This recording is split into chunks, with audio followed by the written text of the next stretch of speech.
Israeli tanks on the West Bank, Palestinians being annexed, eyes on the Levant. And the Levant will be considering Israel, Syria, Jordan, and another country, if I'm not mistaken. It's Iraq, if I'm not mistaken, which is ancient Babylon. Nonetheless, there was a ceasefire, and Israel pretty much encroached on that ceasefire.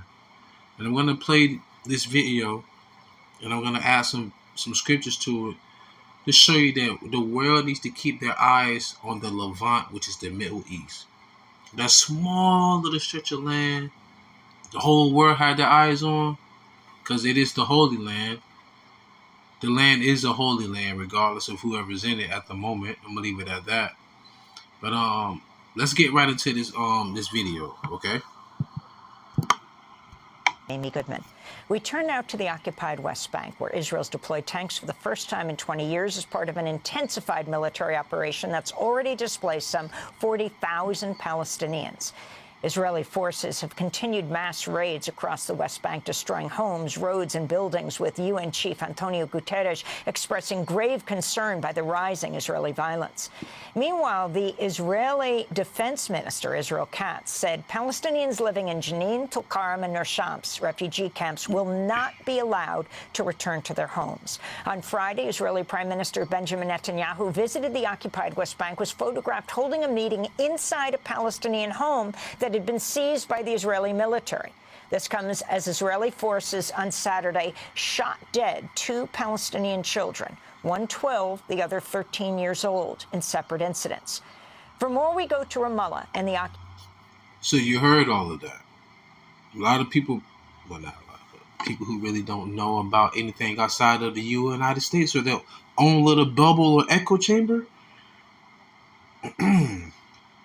First time in 20 years, tanks have been deployed in Israel, right?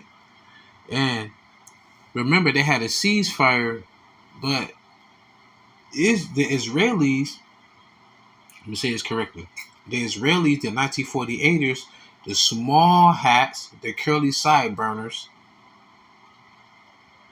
they broke the ceasefire. They encroached on the ceasefire, right?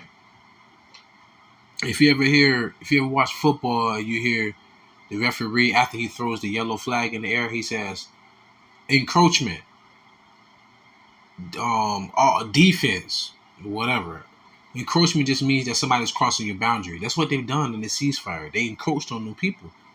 So Psalms 55:21, the words of his mouth were smoother than butter, but war was in his heart.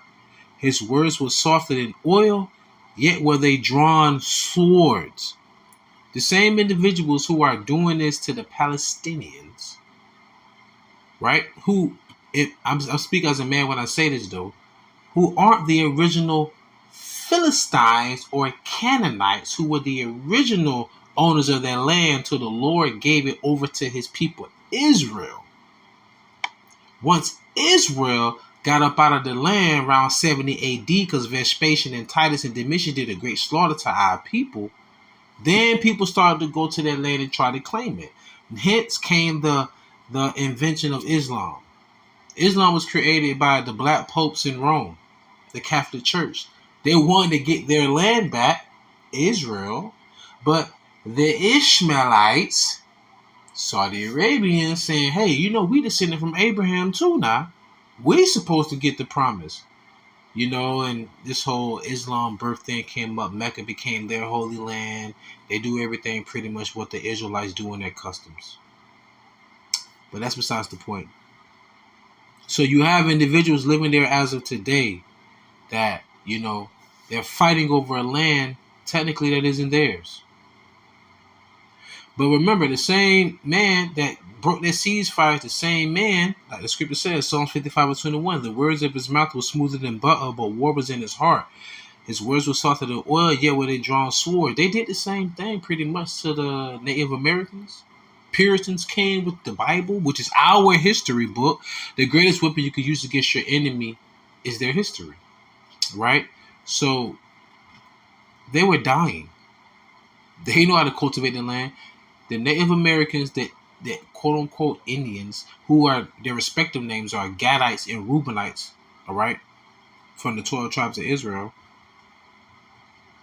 they got stabbed in the back too. Over 100 something, over 130 if I'm not mistaken, peace treaties broken.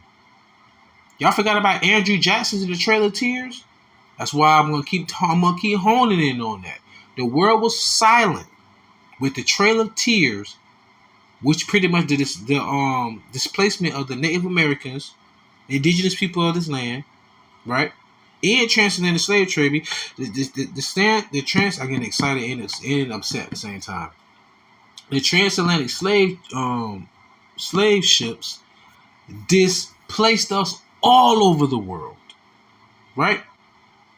But nonetheless, though, the reason why this is happening because the Lord is mustering up on the battle. And Micah 2:1-2, woe to them that devise iniquity and work evil upon their beds. When the morning is light, they practice it because it is in the power of their hand. Job 9:24. The earth given to the hands of the wicked. This is what the wicked would do. And what does it mean by the power of their hand? They no longer use the whip as a instrument of disciplinary actions. Now they use the pen. The stroke of a pen can give you life or probation. Understand what I'm saying? Or some new legislation. That's what it means by that. So before they even go to bed, they're thinking about more ways to oppress the people, more ways to devise evil. Then when they wake up in the morning, they pass the legislations. Or they go out on their acts. Micah 2:2. And they covet fields and take them by violence. Since 1948. Right, hell, 1492. Let me stop. Woe to them that devise iniquity and work evil upon their beds. When the morning is light, they practice it because it is in the power of their hand. And they covet fields, covet. Covet means you're jealous, envious, right? And take them by violence, no negotiations. And the houses, and take them away. So they oppress a man and his house, even a man and his heritage. I did a video not too long ago, not even less than a week ago, where this individual was saying he came home from school at around 12, and he said there were settlers sitting in his home. Notice the word settler, right? So when they use history, they use the word settler rather than raper, robber, or murderer. Because when they talk about how they took over the America, they call themselves colonizers or settlers rather than raper, robbers, or murderers, or sellers of men. I digress. Let go. Occupied West Bank, where we're joined by Mariam Barghouti, Palestinian writer and journalist. Her recent piece for Novara Media is headlined, Days into the Gaza Ceasefire, Israel declared war on the West Bank. Can you explain what's happening?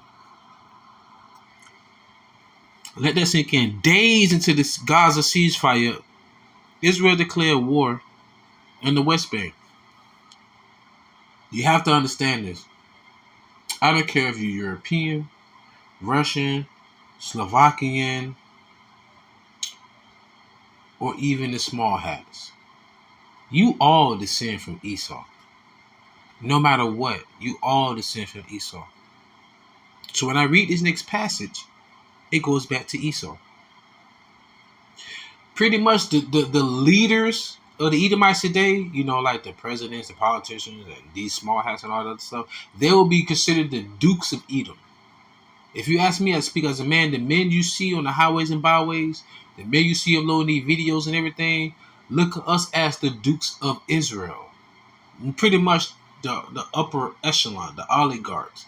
Though we got a big brother, we got a King David, no, don't get it twisted. We got Michael, Gabriel, then we got all the angels, Ariel, you know, Raphael, and YAHAWASHI, Emmanuel. I'm just saying, you know, gotta have fun with this, you go crazy. You know what I mean? Anyhow, let's get back to this video. Mariam, as you speak to us from Ramallah, from the occupied West Bank. Thank you, Amy. So what is happening right now in the West Bank is not just Israel conducting what it dubs as Operation Iron Wall, a large-scale military invasion of the West Bank. But what we are seeing, in fact, is a green light of annexation. So what is happening right now in the West Bank is de facto annexation of lands. In the north, The word annex, listen to this. This is AI overview from Google. Annex has multiple meanings, including to attach, to incorporate, or to take possession of. As a verb, to attach or add on, especially to something larger or more important. To incorporate a territory into a country or state. That's what they did the first time, 1948. This is what they're doing now, the next definition. To take or appropriate, especially without permission. I digress. have the Israeli army conducting its raids, displacing more than 40,000 Palestinians in the span of just 35 days in the areas of Tul. That is crazy work. In days, they displaced 40,000 people, but since October 2023, there have been over 40,000 casualties. That's like the entire population. Well, close to 48,000. That's like the entire population of Saginaw, Michigan. But within days, they displaced that many people. Come on, man. You can't make this stuff up. You can't. Micah 2:2. And they covet fields and take them by violence in houses and take them away, so they oppress a man and his house, even a man and his heritage. This is happening right now. This is pretty much an annexation. Let's go. Karim, Jenin, Tubas as well. And what we're seeing in the center, areas like Ramallah, Jericho, and in the south, areas like Hebron and Bethlehem, are armed settler attacks, I like how she said also that. trying to force Palestinians outside of their homes. So we're seeing a joint military armed settler attack that is happening in tandem and at once against Palestinians. And it is lethal. We've had at least... So you have the actual military, informer military, then you have militants, then you have vigilantes, then you have people who are quote-unquote settlers already there, all coming at these people at the same time. Listen here, I'm not trying to have a sympathy party, but what I'm saying is what's happening to these people is the same thing that happened to my people. 1492, transatlantic slave trade, Trail of Tears, the Indian Removal Act, all of that, yes, all of that happened. Killing all the buffaloes and putting up a big mountain pile of them, because you know that was their main source of food and survival.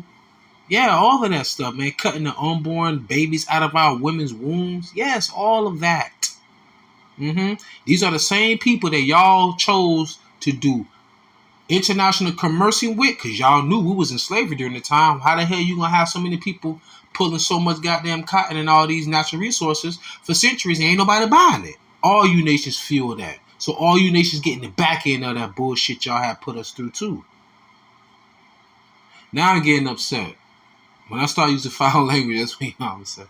So let's get back to it, man. 57 Palestinians killed in the last 35 days alone, 8 of whom are children. And this is not counting the injuries that are being sustained either from live ammunition or physical beatings, and the mass arrests that are happening, including field interrogations by the Israeli army.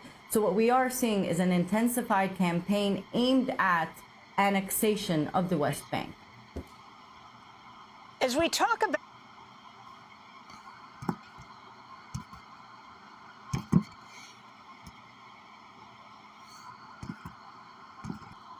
Before I proceed, I would like to read Habakkuk chapter 2, verse 5. Start at 4. Behold, his soul which is lifted up is not upright in him, but the just shall live by his faith. Oh, man. Let's go. Verse 5. Yea, also, because he transgresseth by wine. Remember that wine is the philosophy, the foreign policies, the tariffs, the sanctions. That's a part of the policy.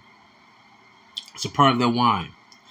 He's a proud man, proud to be an American, right? The few, the proud, the Marines. Yeah, that's Esau. Neither keepeth at home. Oh, Esau, man, we wide open right now. Man, we wide open like a stripper doing spread eagle on the main stage. Wide open. Because they never home. They never here. Who's defending America? Hell, they everywhere else. And everybody else's business. Right? Neither keepeth at home, who enlargeth his desire as hell. What was Esau's blessing? To live by the sword, which the sword is an instrument of death, in the fatness of the earth. The fatness of the earth meaning that you will have it in your possession. Okay. Who enlargeth his desire as hell. Hell. Everything you touch turns to either hell or death. Everything you encounter turns to hell or death. If you don't understand it, if you fear it, if you don't know it, first thing you want to do is shoot it down or tranquilize it. And then put some chains on it or tie it up and then interrogate it. You do that with everything, Esau. You do that with everything. Your adventurous mind has brought us great modern day technologies, but look at what it's doing to the actual earth itself and to the mentality of people.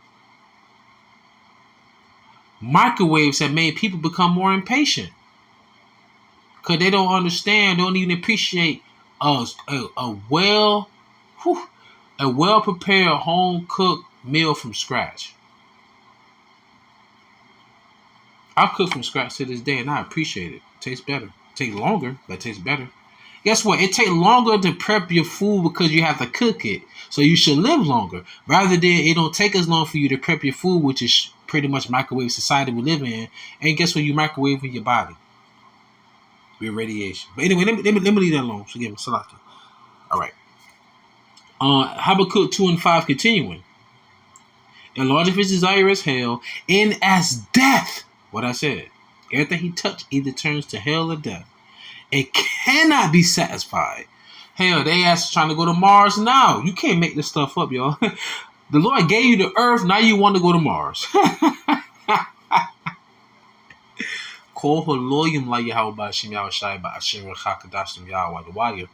That means all praises to Yahweh in the name YAHAWASHI, in the Spirit Holy, in the name Spirit Holy, always and forever. But gathereth unto him all nations, and heapeth unto him all people. How is that? Why is that? Because of the transatlantic slave trade. The New York Stock Exchange pretty much opened up and started this international commerce. Internationally, they were selling goods from the western part of the hemisphere to the eastern part of the hemisphere. None of you nations outside of Israel are safe. Y'all are cooked. I'm talking about Super Bowl Sunday cooked. No way of surviving. No chance of salvation. Let's go. As we talk about this, can you explain what is happening yelling? in Ner Shams? What's happening in Tulkarm? What's happening in Jenin? And the fact that Israel said they're going to stay for, what, a year at least? That is correct. This is what the Israeli Minister of Defense is claiming, that in the coming year, the Israeli military will remain stationed in the refugee camps of Tulkarm, Nur Shams, which is also in the district of Tulkarm, and Jenin refugee camp. And now this comes after a massive depopulation campaign that really happened within the first 2 weeks of Operation Iron Wall, where they forced Palestinian families outside of their homes at gunpoint and then pursued to bomb or burn hundreds of homes in Tulkarm and in Jenin. So essentially, Israel was not just waging... You heard it, y'all. Forced them out with their guns. Soon as Trump hit office, right? A lot of people don't know this. Dang, forgot the number. Elon Musk. Think about this, y'all. That's the reason why Elon Musk did that salute. And then, not too long after that, he did like a video chat call on his big screen in front of Germans in Germany. Like, leave the past in the past, yada yada yada. Because if I'm not mistaken, I believe he's from German descent, but he also is an immigrant because he was not born here in America. But there's neither here nor there. So, but he actually advised like 30. I forgot the number, but it's a decent number. Like 30 or 40 members to the cabinet who are all small hats 1948ers, curly sideburners. Yes.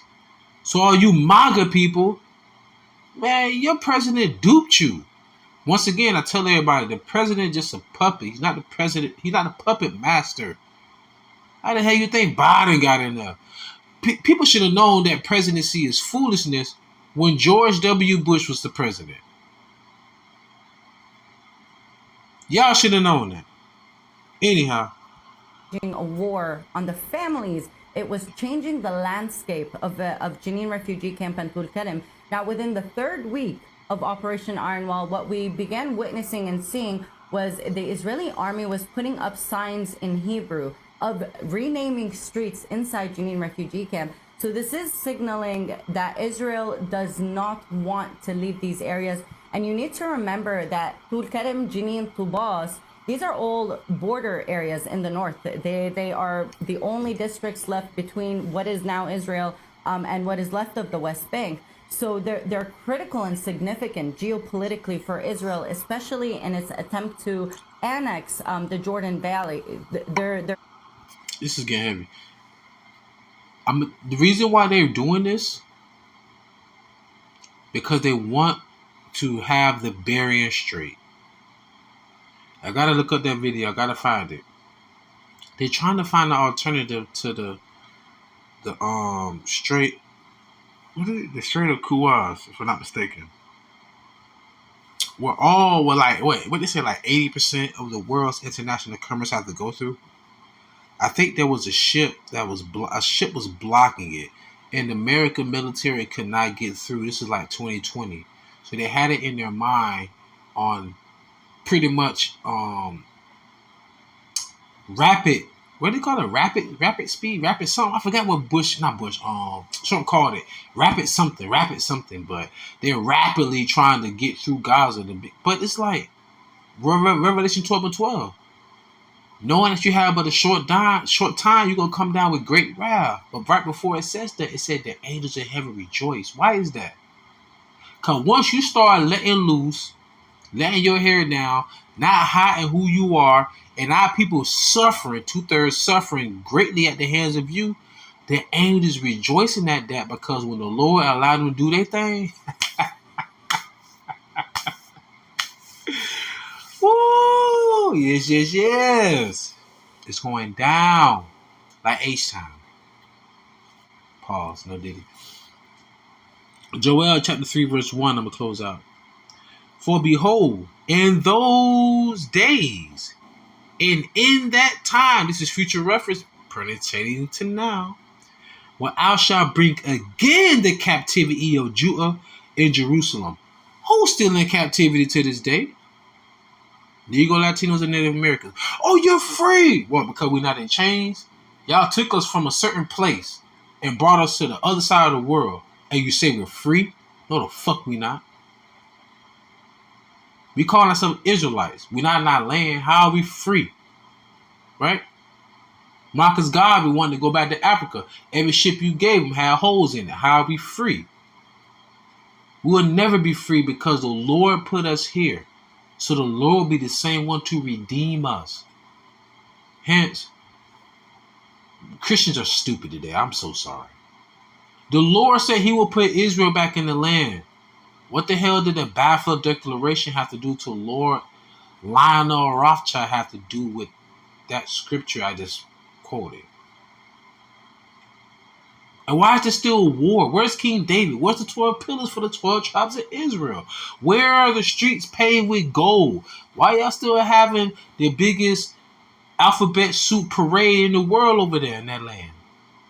Many questions, but no answers that, will prove what I'm saying is true.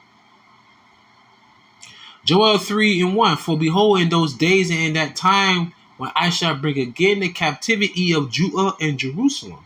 Judah will be the southern kingdom, Jerusalem will be the northern kingdom. Listen to this, y'all.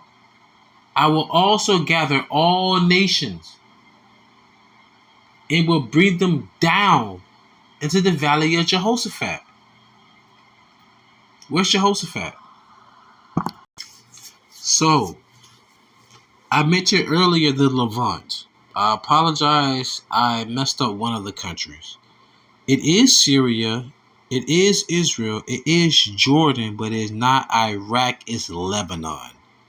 And I see they got Cyprus, the island out there too. So the small section on earth is where the Lord is going to be gathering all nations. I read again. This is Joel chapter 3 verse 2. I will also gather all nations and will bring them down into the valley of Jehoshaphat. And when you go into the Hebrew, the word Jehoshaphat is translated YAHAWASHI, meaning Yahweh, the Heavenly Father, judge. Continue in Joel 3:2. And will plead with them therefore my people. Wait a minute.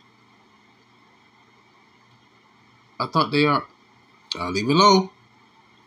For my people and for my heritage, Israel. People.